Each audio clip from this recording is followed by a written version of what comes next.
Sí, nosaltres vam poder parlar amb ella precisament coincidint amb l'última setmana d'aquest curs. És una etapa que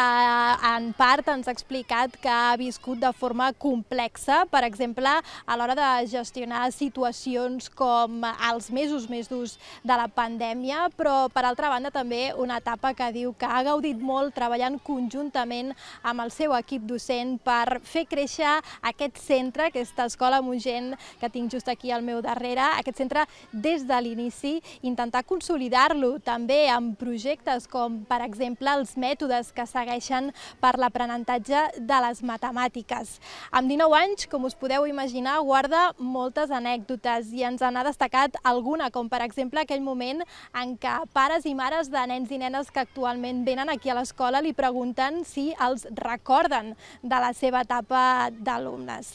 Tot i que com a directora li ha tocat fer també aquestes tasques de gestió, ella subratlla que primer de tot és mestra i que com a directora ha intentat ser sempre molt propera amb l'alumnat, amb les famílies i també, òbviament, amb tot el seu equip docent.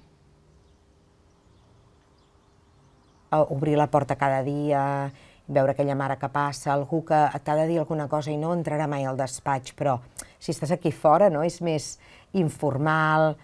He fet el que fem la Montse durant molts anys, que era convidar famílies a fer el cafè a les tardes del divendres per poder parlar de coses tranquil·lament. Sempre he intentat que se'm vegi poc com a directora normativa, administrativa, gestora. La Montse tanca aquesta etapa, com dèiem, de 19 anys com a directora aquí a l'Escola Mogent, però això sí, encara li queden un temps per poder-se jubilar, així que durant aquest breu període de temps seguirà vinculada en aquesta escola, tot i que fora de la direcció.